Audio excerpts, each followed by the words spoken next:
Hey guys, today we're going to talk about the Sony ZV-1. I'm going to do a little review on this camera. There are a few things that you need to know before you buy this camera. Please subscribe my channel and share this video, and I will give you some information about this Sony ZV-1. Alright, so let's dive in.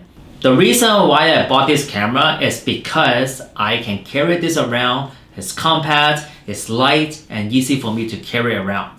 And I'm using 6300 to record this video. I usually use 6300 for the last 2.5 years, and somehow I actually want to try it out for a compact little camera and see how it goes. But there's still a few things that you need to know about this camera before buying this. First thing is stabilizations. So there's two types of stabilizations. There's active and there's standard. I was thinking about maybe active will be a little bit more stabilized, but actually it's not. The camera, the footage that I record with this camera is still very shaky. Even though I'm recording my girlfriend, it's still very shaky. It cannot replace a gimbal. You need to get a gimbal for this camera because otherwise it's going to be very shaky.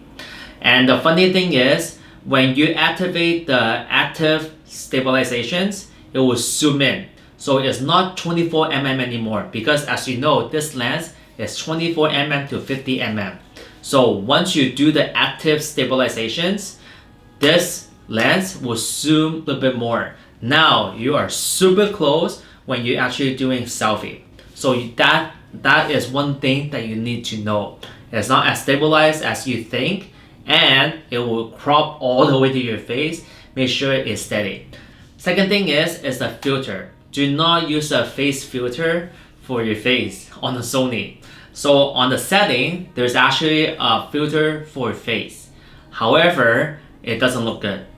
If you do a recording in the nighttime and if you have a filter on, it doesn't look good at all, even though you have a 4K resolution.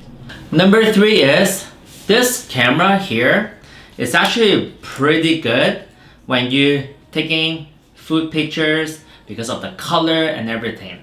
However, if you're doing a portrait shot, like just say if you're doing a B-roll or if you're doing recording a person walking and things like that, the color is kind of like over exaggerating.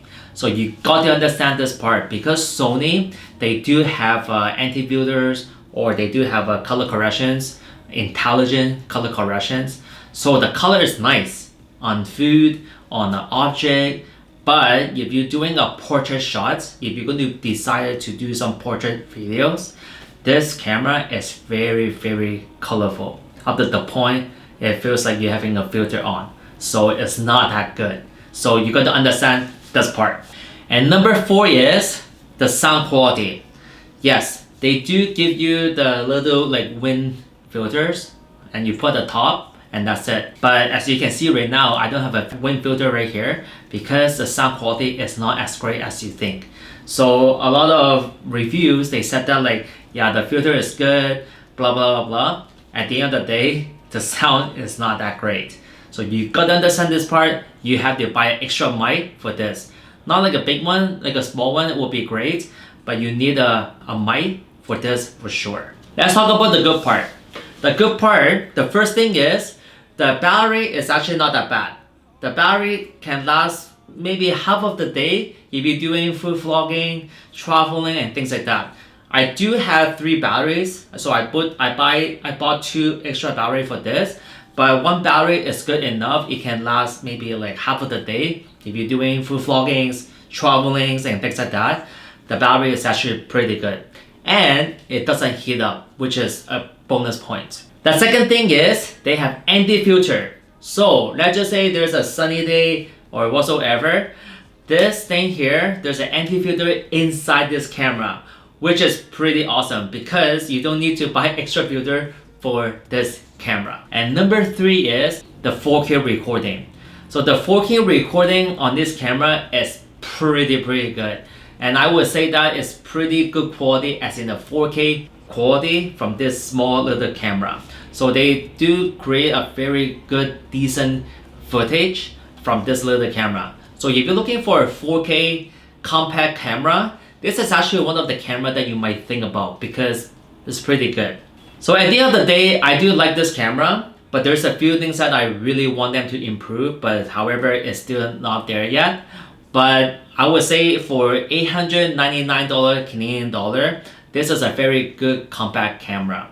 I haven't tried the Canon M50, but this camera, it looks like it's pretty decent camera. It's not perfect, but it's still pretty good. Out of all the camera that I compare with, this camera I think is still pretty good.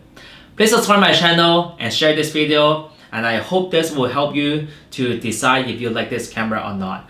And make sure to subscribe and look at the link description below. How did I get this in a very cheap price? Alright, have a good day. Bye bye. Peace out.